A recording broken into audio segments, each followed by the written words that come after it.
Before going into the GN4, I want to talk about the Monte Carlo simulation method, which is the underlying principle of GN4.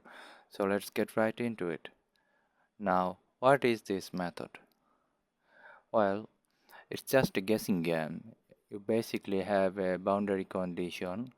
Within this condition, you guess randomly and observe the outcome, which will eventually tell something important about the problem you are working on. So random numbers are the core of the Monte Carlo simulation.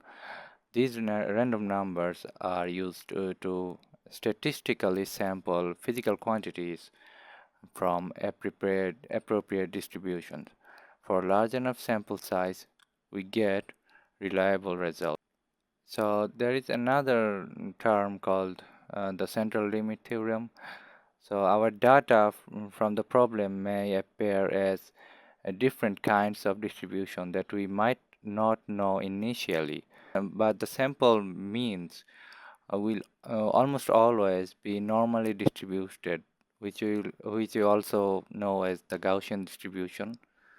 So this is what a normal or Gaussian distribution looks like. The average value has the highest probability with standard deviations around the mean, indicating how spread out the probability is. Next, there is a concept called probability density functions. You might know about it from the quantum mechanics courses. Basically, it's the probability of something happening within an interval dx. So we can write it down as p of x dx. And another condition is the probability density function must be normalized. So the event must happen within the specified interval. In our case, it is 0 to infinity, for example. So our random number C must represent a probability which is the sum of all probability density functions from 0 to that physical quantity x we are looking for. So if we solve for x, we will get x as a function of our sample random number c. This is done many times. Now all this may sound overwhelming at first, but the application is fairly straightforward. So let me give you an example. So we'll see Monte Carlo on action. We will estimate the value of pi using this method.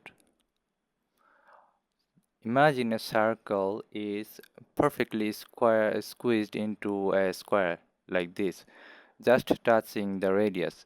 Let's say that the radius of the circle is 1 unit. Now the area of the circle will be pi square units. For the square, the area will be 4 square units. Within the area of the square, we select a bunch of random numbers as xy coordinates. The ratio of the points inside the circle to the points inside the entire square will roughly be equal to the ratio of the areas. From this, we can measure the value of pi. So, round 1. Starting with 100 random numbers, we get a rough estimate of pi, which is 3. So that's not bad. From the histogram of 100 trials, we see that it barely looks like a normal distribution, which indicates our value of pi is not yet reliable, which is true, right? Only 3. Uh, as we increase the random numbers and the trials, we can see that it's getting there. Round 3 and round 4. So for 100,000 random numbers and trials, we get a smooth normal distribution, which means that our pi is now good enough. Well, if you are not convinced, keep increasing the random numbers till you get there.